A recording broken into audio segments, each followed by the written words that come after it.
नमस्कार, आप देख रहे हैं न्यूज वन इंडिया। मैं हूं आपके साथ पूजा यादव। खबर सहारनपुर से है। किसान आंदोलन पर बोले योग गुरु रामदेव, कुछ बातें सरकार को और कुछ बातें किसानों को मान लेनी चाहिए। ये आंदोलन लंबा नहीं होना चाहिए। योग गुरु रामदेव ने कहा अन्नदाताओं का भी तिरस्कार न हो और सरकार की नीतियां भी प्रभावित न हो। सरकार ने साफ किया है कि एमएसपी खत्म नहीं होगी। पूरी दुनिया में कृषि से संबंधित रिफॉर्म्स हो रहे हैं।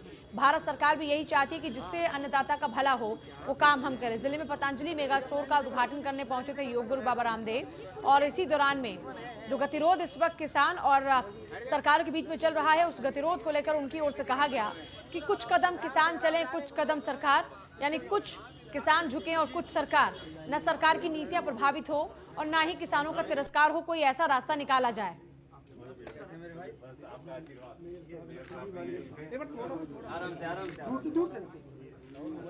आपका पुनः अभिनंदन सहारनपुर में।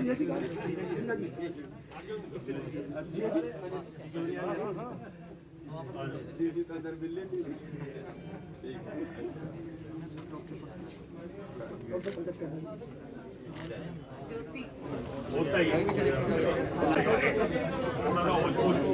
होता ही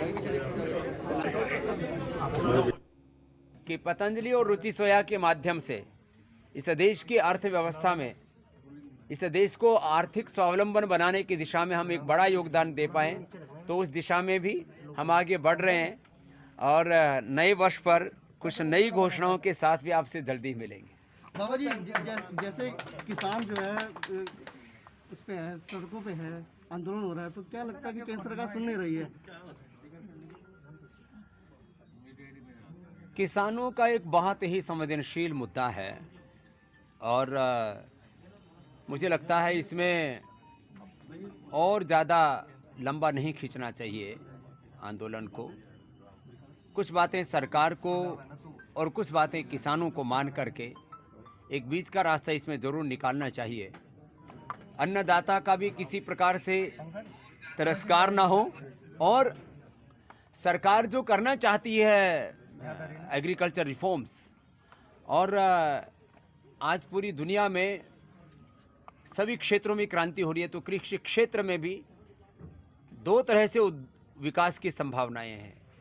एक, किसानों को नए अवसर उपलब्ध करा करके, दूसरा उनको उन्नत तकनीकी, उन्नत बीज, सही बाजार उपलब्ध करवा करके उनकी उपज को बढ़ा करके और उपज का मूल्य भी मिले, इसलिए एमएसपी की बात हो रही है।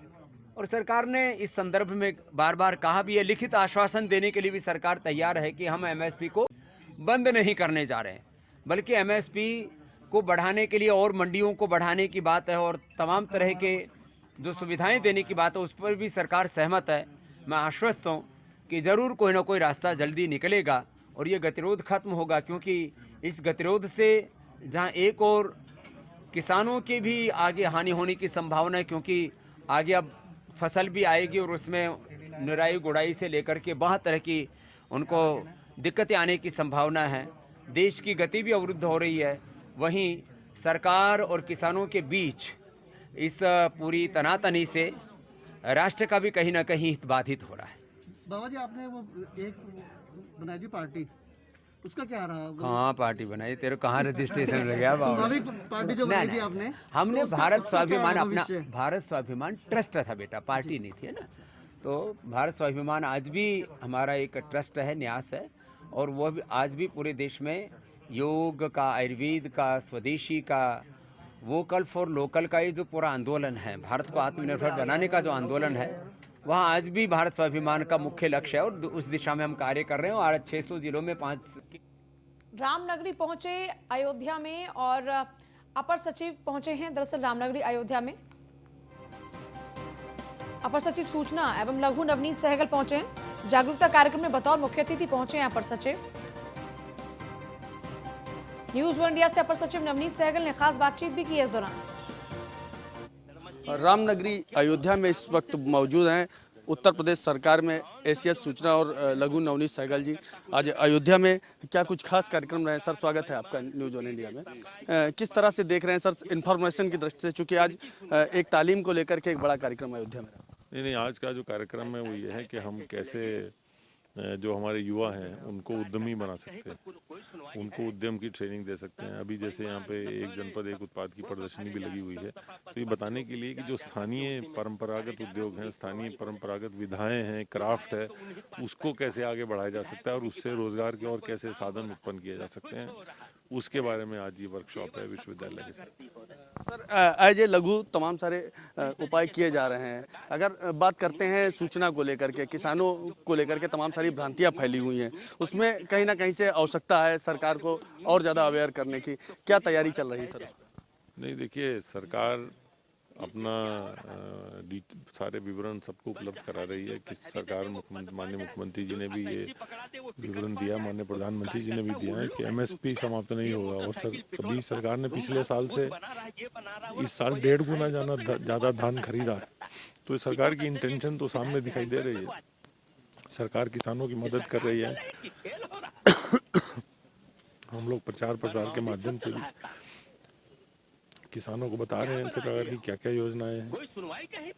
पिछले 3.5 साल में 1,12,00,000 करोड़ का जो है गन्ना मूल्य भुगतान हुआ। 60,000 करोड़ की सरकार ने फसलें खरीदी किसानों से।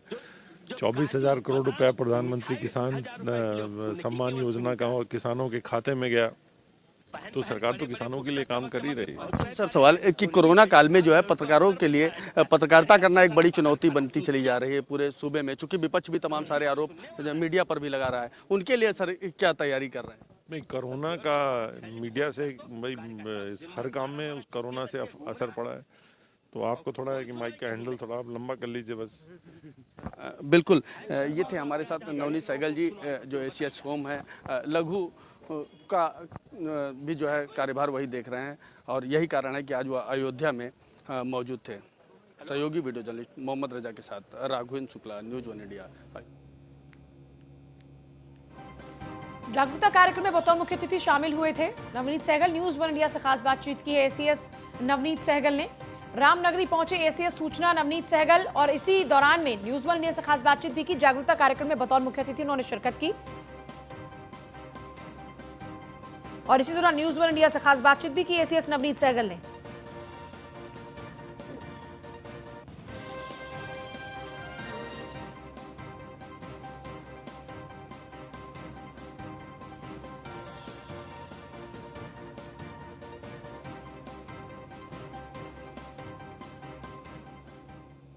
महामाया फ्लाईओवर पर किसानों की भीड़। किसानों ने लगातार जिस तरीके से डेरा डाला हुआ है, किसान सेना के नेतृत्व में दिल्ली कूच की तैयारी की जा रही है। कृषि मंत्रालय कूच करने की तैयारी में है। किसान कृषि मंत्री से मुलाकात करने जा रहे हैं। किसान कृषि सुधार विधेयक के समर्थन में सौंपेंगे ज्ञापन। यूपी के सभी जिलों से हजारों की तादाद में किसान पहुंचे हैं। महामाया फ्लाईओवर पर किसानों की भीड़ जमा हो चुकी है। किसान सेना के नेतृत्व में दिल्ली कूच की तैयारी की जा रही है। कृषि मंत्रालय कूच करने की तैयारी में किसान।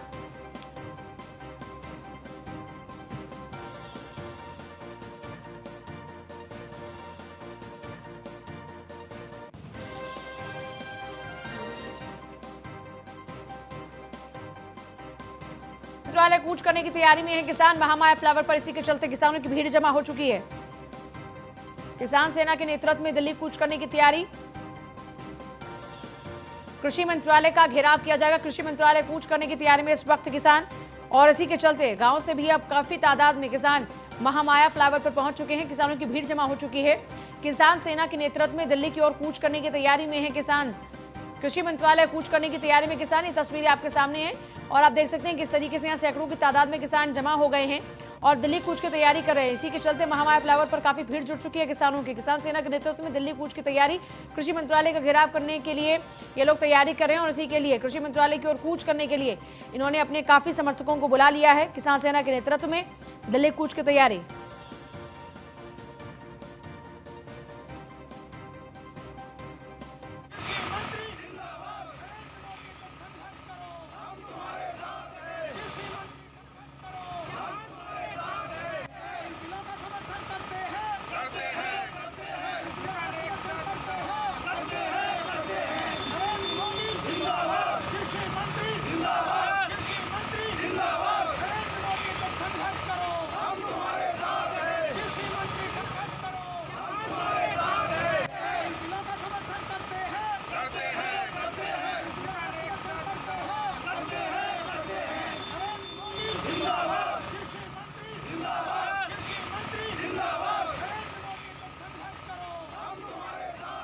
रमेश परिहार मेरे सहयोगी इस वक्त जुड़ रहे हैं, सीधे रमेश का रुख कर लेते हैं। रमेश, दिल्ली कूच की तैयारी में है किसान, क्या स्थिति बनी हुई है महामाया फ्लाईओवर पर?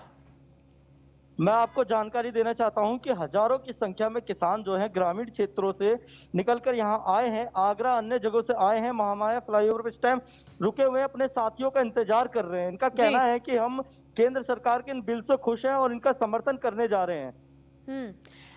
ये हम देख रहे हैं कि सैकड़ों की तादाद में किसान आपके पीछे नजर आ रहे हैं।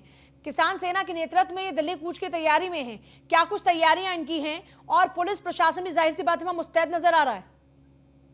हाँ, मैं आपको जानकारी देना चाहूँ, मौके पे जो पुलिस प्रशासन है मौजूद है और इनकी सुरक्षा के लिए पूरे इंतजाम किए गए हैं ताकि कोई अराजकता का माहौल ना हो, यहाँ की स्थिति ना बिगड़े। इसके साथ ही साथ ये भी एक बड़ी विडंबना है कि कुछ किसान हैं जो विरोध में हैं और कुछ किसान हैं इनके समर्थन में। यूं कहें कि आप मानो लड़ाई सरकार और किसान के बीच में नहीं, और किसानों के संगठनों के बीच में हो गई है आपस में। कोई संगठन विरोध में है तो कोई समर्थन में है, मतलब एक ही शहर में दो स्थिति देखने को मिल रही है। अच्छा रमेश, मैं चाहूंगी कि आप जरा तस्वीरें दिखाएं और अगर आपके लिए मुनासिब है तो आप उन किसानों से बातचीत भी करें जो इस वक्त यहाँ पर तैनात हैं दिल्ली कूच के लिए। हाँ, मेरे साथ कुछ किसान हैं, उन किसान भाइयों से हम बात करते हैं। हम आपसे जानना चाहते हैं कि आप जो है समर्थन देने जा रहे हैं और कुछ किसान संगठन है विरोध कर रहे हैं, तो ये क्या मानते हैं, किसानों के बीच की लड़ाई रह गई है या संगठन की लड़ाई? ना किसानों के बीच की लड़ाई है और ना ही संगठन की लड़ाई है। ऐसा है कि जो मोदी जी 3 बिल लेकर आए हैं भारतीय जनता पार्टी, वो किसानों के हित में है। जो हमारे किसान भाई हैं जो विरोध में बैठे हैं, उन्हें एक तरीका से बरगलाया गया है कि ये तुम्हारी जमीन छीन लेंगे, जो बड़ी बड़ी कंपनी आएंगी वो तुम्हें बर्बाद कर देंगे, उन्हें इस और जो एमएसपी है उसे खत्म कर देंगे, जो हमारी मंडी है उसे खत्म कर देंगे। इस चीज की बात जो कुछ चंद नेता हैं जो पॉलिटिकल पार्टी के लोग हैं उन्हें बरगलाया है, वो धीरे धीरे समझ रहे हैं। जबकि ना तो मंडी खत्म होगी ना एमएसपी खत्म होगी, माननीय मोदी जी कह चुके हैं। दूसरे जो कंपनी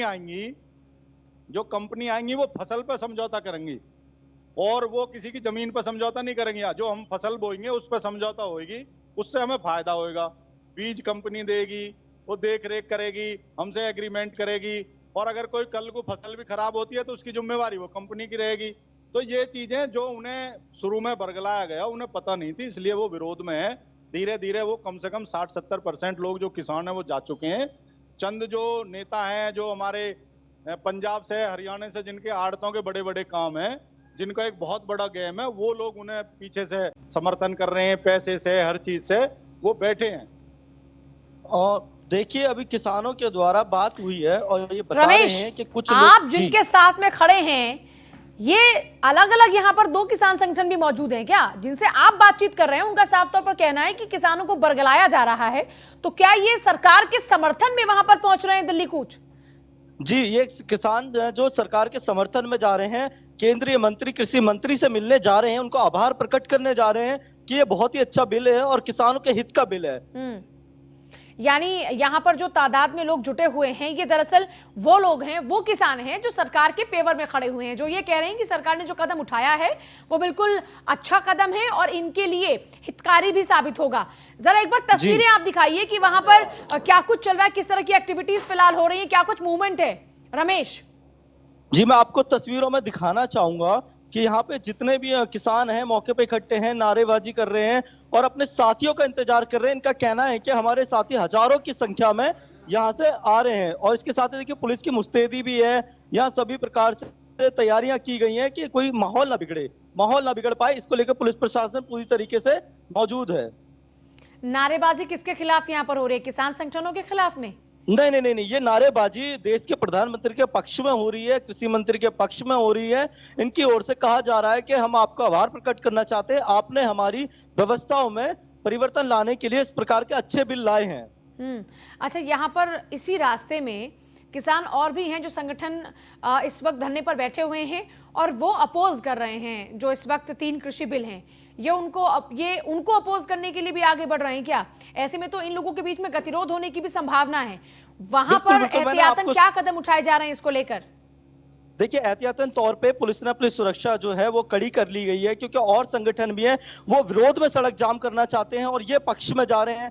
तो ये मतलब सीधा सीधा टकराव किसान संगठनों के बीच की होने की स्थिति पैदा हो रही है नोएडा शहर के अंदर। और पुलिस प्रशासन पूरी तरीके से मौजूद है कि इस तरीके की कोई स्थिति सामने ना आ पाए जिससे कि व्यवस्था खराब हो और यहाँ के लोगों को परेशानी हो और किसान लोग परेशान हो। रमेश, बहुत ही शुक्रिया आपका, लेकिन नजर बनाए रखिए। फिलहाल देखिए, किसान सेना जो इस वक्त मौजूद है, इस किसान सेना के नेतृत्व में सरकार के पक्ष में आभार व्यक्त करने के लिए दिल्ली कूच की तैयारी है। ये विरोध का मामला नहीं है। विरोध के लिए लगातार धरने पर बैठे हुए हैं तमाम इस वक्त बॉर्डर्स पर किसान, और वहां पर उनका कहना है कि जब तक ये 3 कृषि कानून वापस नहीं लिए जाते हैं तब तक हम यहां धरने से नहीं उठने वाले हैं और हमारा अपना ये लगातार संघर्ष चलता रहेगा। लेकिन दूसरी तरफ अब एक ऐसा भी किसान संगठन सामने आ रहा है जो ये कह रहा है कि हम सरकार के इस फैसले से बहुत ही खुश हैं। गतिरोध अब सिर्फ सरकार और किसान संगठनों के बीच में नहीं बल्कि किसान संगठनों में भी गतिरोध शुरू हो चुका। गौतम बुद्ध नगर सीपी आलोक सिंह के नेतृत्व में पुलिस का सराहनीय कार्य, अपराध पर अंकुश के साथ साथ सामाजिक कार्य में भी लिया जा रहा हिस्सा। सीपी आलोक सिंह ने भी शीतलहर को देखते हुए गरीबों में बांटे कंबल। अलग अलग थाना क्षेत्रों में कंबल का वितरण किया गया। जरूरतमंद लोगों को चाय और बिस्किट की व्यवस्था भी कराई गई।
तो सीपी आलोक सिंह के नेतृत्व में कंबल वितरण का पूरा कार्य आयोजित किया गया। सीपी आलोक सिंह ने यहां कंबल वितरित किए, जैसे आप तस्वीरों में देख भी पा रहे हैं। अलग अलग थाना क्षेत्रों में कंबल का वितरित करने का पूरा उनका प्रोग्राम रहा। जरूरतमंद लोगों को चाय और बिस्किट की व्यवस्था भी कराई, क्योंकि ये भीषण सर्दी इस वक्त है और इसी कड़कड़ाती सर्दी से बचाने के लोगों का ये प्रयास किया जा रहा है। देखिए, हरियाणा में गीता महोत्सव का अपने आप ही खास महत्व है। इस बीच कुछ बेशुमार तस्वीर आपको दिखाते हैं गीता महोत्सव की। धर्म क्षेत्र कुरुक्षेत्र, जहां गीता उपदेश हुआ, तिथि कल की एकादशी की। बहुत विस्तार न करते हुए केवल संक्षेप में बात, यद्यपि कुरुक्षेत्र गीता की उपदेश स्थली है ही, और यहाँ अनेक वर्षों से कुरुक्षेत्र उत्सव के नाम से आयोजन वार्षिक हो रहा था, लेकिन पिछले 5-6 वर्षों में जो स्वरूप बना और उस स्वरूप में जो अंतर्राष्ट्रीय गीता महोत्सव के रूप में इस गीता जयंती उत्सव को लिए जाने लगा, वो वास्तव में अपने आप में दिव्य।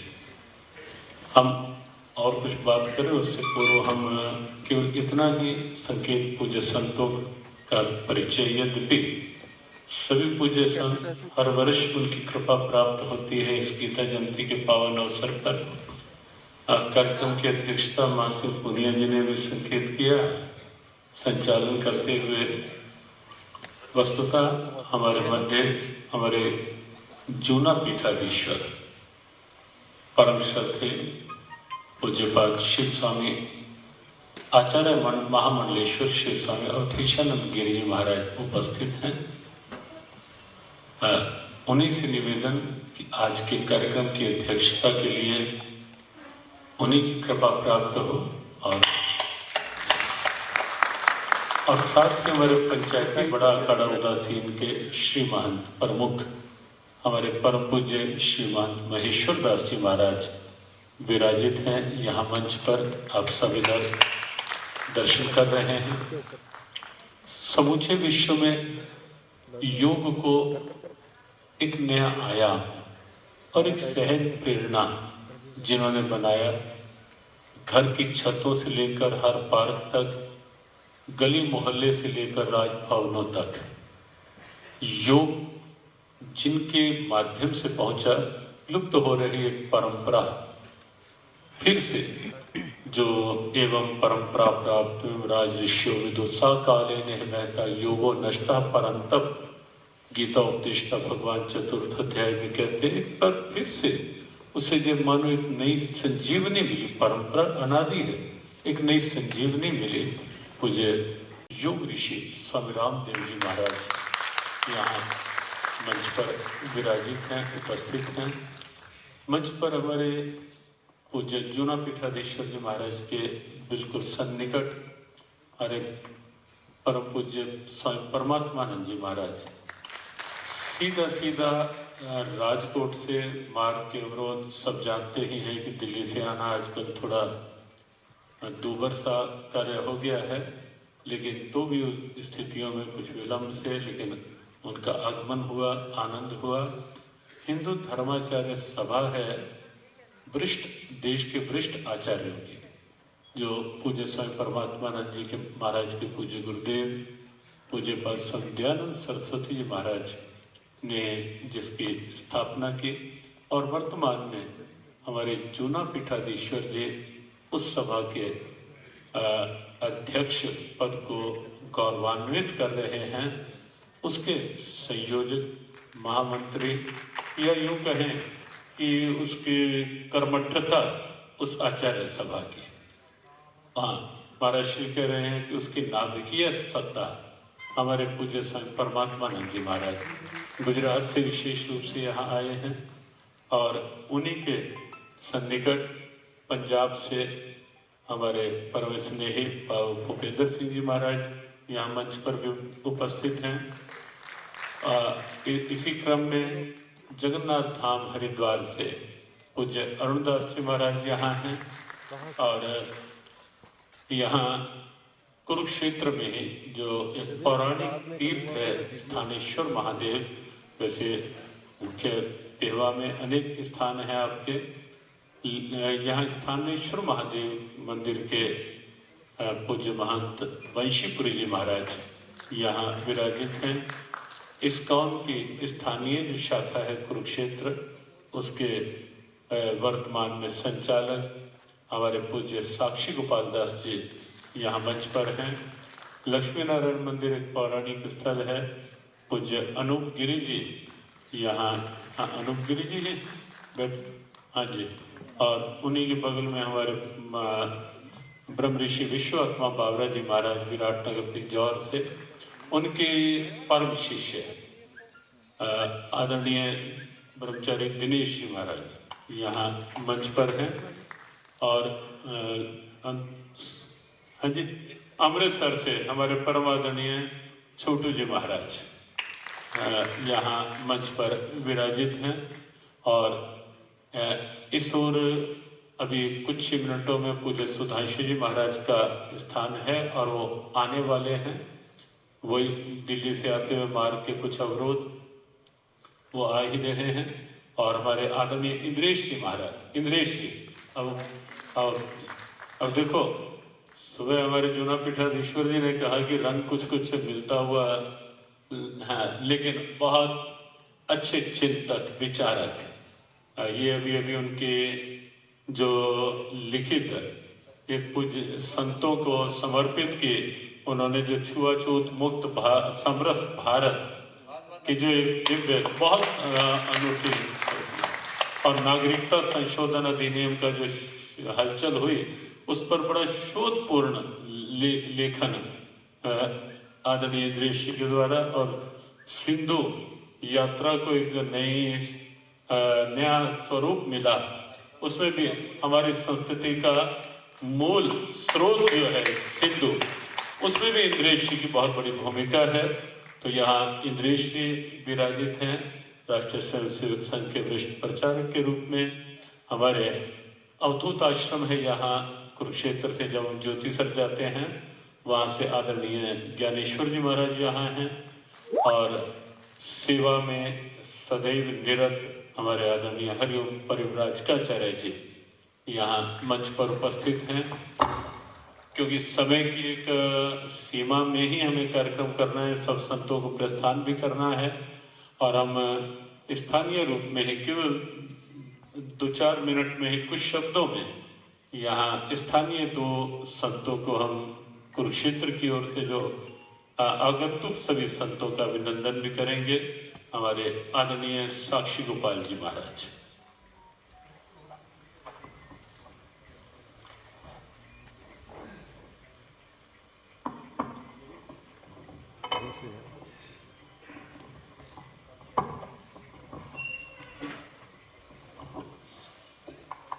हाँ, समय अधिक क्योंकि नाम एक बार सबके लिए गए हैं और केवल 2-4 मिनट में अपनी बात सीधा संतों को का अभिनंदन, अभिवादन और गीता जयंती का एक संदेश बहुत थोड़े शब्द।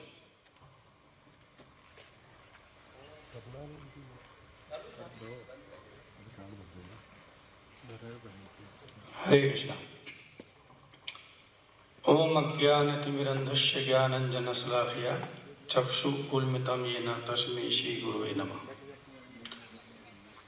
वाञ्छाकल्पतरुभ्यश्च कृपा सिन्धुभ्यैव च पतितानां पावनेभ्यो वैष्णवेभ्यो नमो नमः। सर्वप्रथम मैं सभी संत महात्माओं के चरणों में अपनी कोटि दंडवत प्रणाम अर्पित करता हूँ।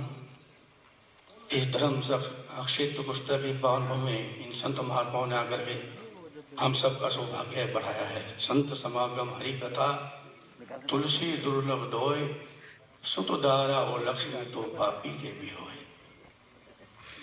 तो आज ये हम सबका सौभाग्य है कि हम गीता जयंती महोत्सव मनाने जा रहे हैं। कल गीता का भागवत है।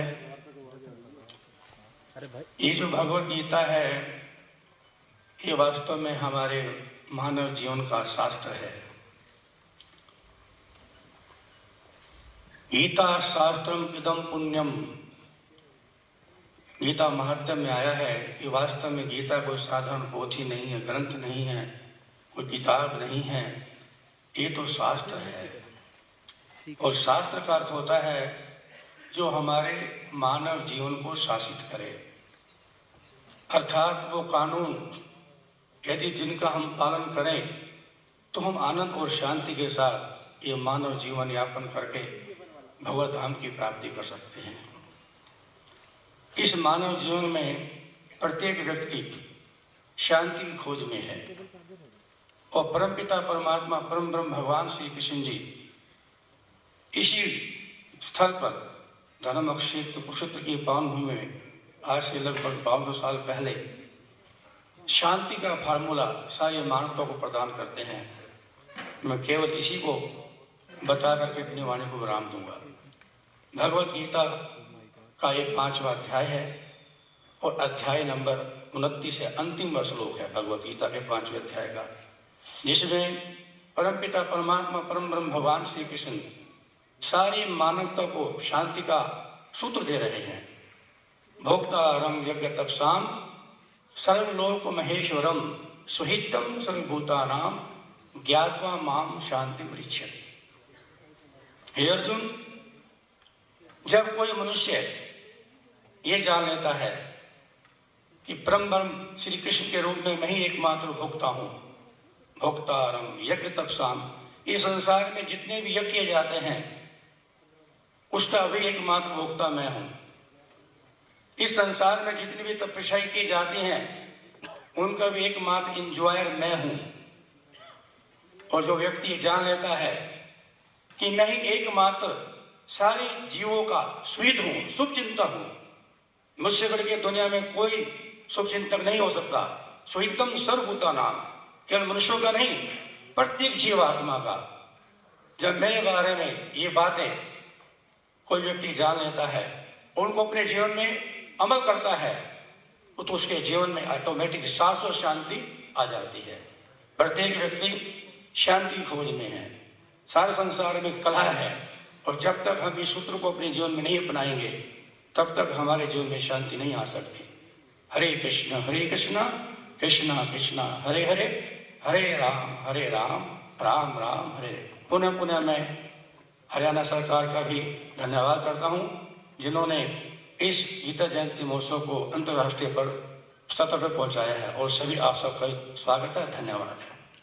बहुत बहुत धन्यवाद परम आदरणीय साक्षी गोपाल दास जी, आपके नेतृत्व में ज्योतिसर में इस्कॉन मंदिर की स्थापना हो रही है, जो कुरुक्षेत्र के लिए एक गरिमामय स्थल होगा। और आपने संदेश दिया, निश्चित रूप से सभी ग्रंथों का सार है गीता, जीवन का आधार है गीता, ज्ञान का अथाह भंडार है गीता, भक्तों की भक्ति का प्रसार है गीता, मानव के लिए भगवान श्री कृष्ण का उपहार है गीता। बहुत बहुत धन्यवाद। और इसके बाद हमारे बीच में पूज्य संत बंसीपुरी जी महाराज उदासीन अखाड़ा के महामंडलेश्वर विद्यमान हैं। तो गीता महोत्सव कार्यक्रम का आगाज हो चुका है। 2 दिवसीय कार्यक्रम रहेगा। हरियाणा में बड़ी धूमधाम से मनाया जाता है हमेशा से गीता महोत्सव, जब से बीजेपी की सरकार आई है। लेकिन इस बार कोरोना के चलते फिलहाल लोगों की एंट्री नहीं है, ऑनलाइन ही लोग इस बार गीता महोत्सव का लुत्फ उठा सकते हैं।